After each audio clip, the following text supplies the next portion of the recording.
Hi everyone, good morning and welcome back to my another mini vlog. গতকালকে ছিল শনিবার, আর তার জন্য আমরা সকলে মিলে চলে গিয়েছিলাম দমদমে এক একটা মন্দিরে পুজো দেব বলে।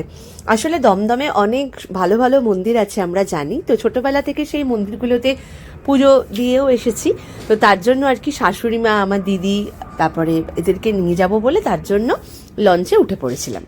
আর লঞ্চে উঠে তো দুই বোনের কীর্তি মুখে ললিপপ নিয়ে একদম দেখতে দেখতে লঞ্চ যাত্রা কমপ্লিট করলাম। তারপর সেখান থেকে নেমে অটো করে সোজা চলে গেলাম প্রথমে দমদম হনুমান মন্দির। হ্যাঁ, তো কালকে শনিবার ছিল, হনুমানজিকে পুজো দিয়ে শুরু করলাম। তারপরে হনুমান মন্দির থেকে চলে গিয়েছিলাম নবগ্রহ মন্দিরে। শনিবার সেখানেও আর কি খুব ভালো মতনই পুজো আমরা সেখানে দিয়েছি।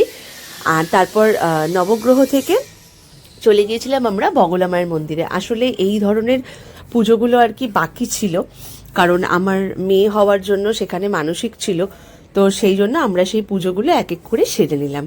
আর দুই মা তো একদম ভোলে বাবাকে পেয়ে আর কি চাই। সত্যি কথা বলতে, ঠাকুরের পুজো দিয়ে দিনটা শুরু করলে যেরকম দিনটা ভালো যায়, সেরকম আমরা পুজো দিয়ে শনিবারটা শেষ করেছিলাম। আর তারপরে চলে গিয়েছিলাম হচ্ছে দমদমেরই সিদ্ধিবিনায়ক টেম্পেলে।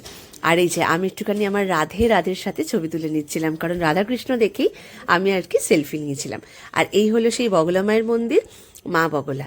আর তারপর সেখান থেকে চলে গেলাম আমরা সিদ্ধিবিনায়ক টেম্পল, যেটা দমদমে হয়েছে।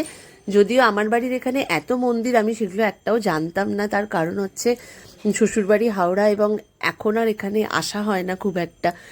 তার জন্য আমার পিসি আর কি নিয়ে গিয়েছিল আমাদের সবাইকে। খুব সুন্দর, এত সুন্দর এই মন্দির। শুনলাম হয়তো 4 থেকে 5 বছর হয়েছে। তো ভীষণই ভালো লাগলো। আর তোমরা কিন্তু অবশ্যই জানিও যে তোমাদের এই প্রত্যেক যে ঠাকুর আমি তোমাদের সাথে শেয়ার করলাম, তোমাদের এই ভিডিওটা কেমন লাগলো। আর তারপরে গণেশ ঠাকুরকে দর্শন করে সোজা চলে এলাম বাড়িতে। আজকের ব্লগ এইটুকুই, দেখা হচ্ছে নেক্সট ব্লগে। Bye for now.